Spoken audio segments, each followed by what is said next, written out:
Hey, this is Bruce, author of Freedom's Quest on Amazon. It's a Florida history story. And on Kindle Vella is my sci-fi story called Woodpecker, about the other Space Center.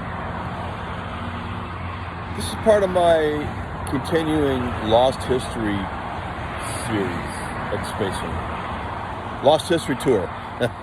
Okay, so, hey, see right over there, that flashing light? That's the modern world. It says Kennedy Space Center is a no-drone area. But the lost history, it's pretty cool. So behind me is the location of the original guard gate. I'm standing on State Road 3 at the south entrance to the Space Center. And I don't know does anyone remember the space shuttle in those hectic days? Okay. So during the shuttle days, there was a strike by the machinist union, and per the rules, the picket line is on State Road 3 behind me, or up towards Oak Hill. You couldn't do out at the main gate. So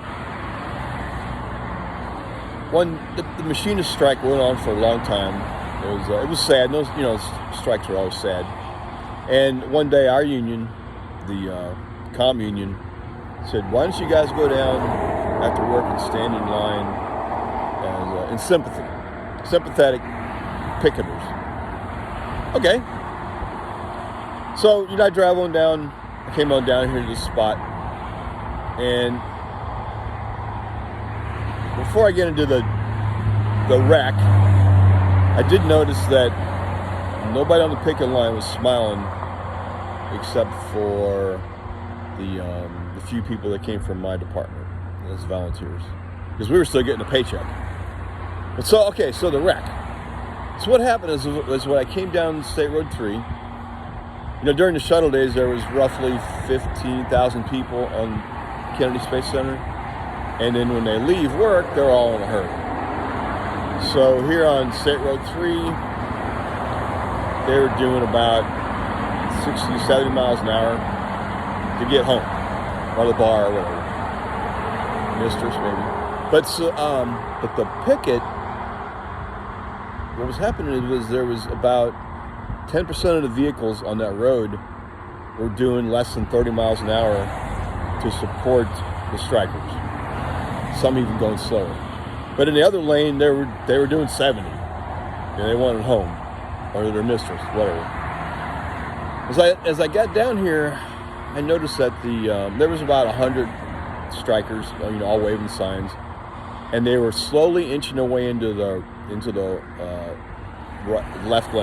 right lane, the south, going south. It'd be so on the west side of the road. Slowly, like they all had their feet on their pavement by the time I got down there on the asphalt. So I pulled over and started walking.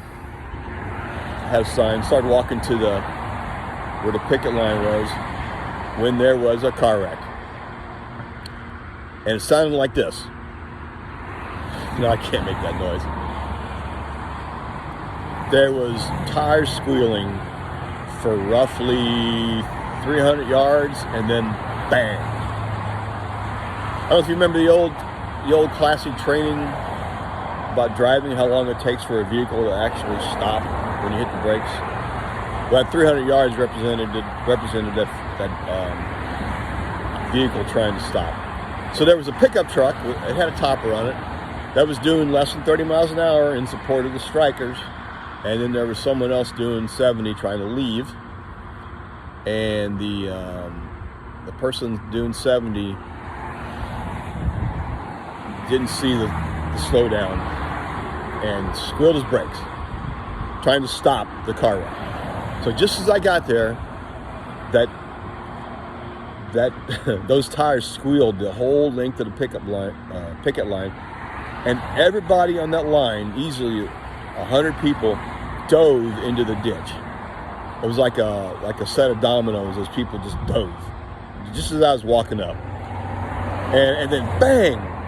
And it's a terrible car wreck. And since I was just coming up, and when I heard the bang, who gets to see this? I saw a body flying through the air, easily 50 feet. Oh, no, see him. Easily 50 feet. I saw his body flying through the air. I automatically said, "Well, that person's dead." And I went to see who can I help? And this right over here, right behind me, where the guard gate was. Who can I help on all that 100 people that threw themselves in the ditch? And lo and behold, there was nobody injured on that whole strike line. They were all terrified. So I turned around and went to render assistance to the body that I saw flying. And I knew the person was dead. So I had to cross the ditch, and I got over to where the person was at. Everyone else is still shaking. And the first thing I noticed, the first thing I noticed was the guy laying on the other side of the ditch was wearing a pair of scissors, as we call snips. In other words, it was a comm technician, because that's our badge, our tool, is a pair of snips. A pair of snips on his belt, and I went, "Oh my God, that's somebody from my department." And I got closer, and sure enough, it was the guy we knew as Biker George. And first thing I did was check for breathing, and indeed the guy was breathing,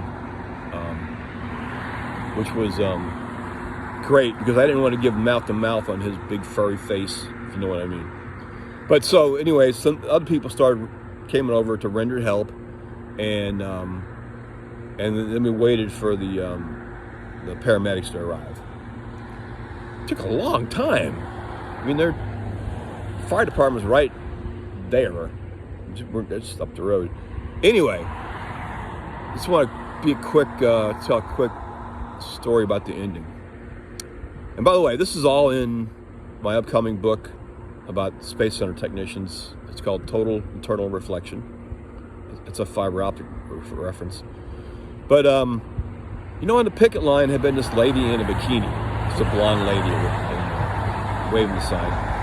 And she came over to render assistance with me and my coworker, Ricky. So the lady with the bikini brought a blanket. And it was a Florida sun burning. And so we all gave the guy shade while we waited for the paramedics to arrive. And Ricky and I, we both commented on this years later, and still to this day. The lady in the bikini, she had these fine blonde hairs all over her body, and they were covered in perspiration.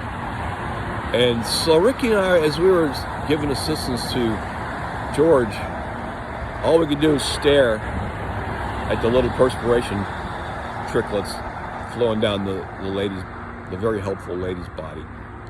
And so the moral of the story is, men are pigs, so be proud of it. Hey, so George is out for 3 months. He got $5,000 out of the accident, which she got a motorcycle out of it. But that was my story of the strike line, and the guy flying through the air, and of course the lady in the bikini, which I'll never forget. So hey, if you get a chance, check out my book on Amazon. Yeah, I'm a pig. And give me a review. So Bruce out.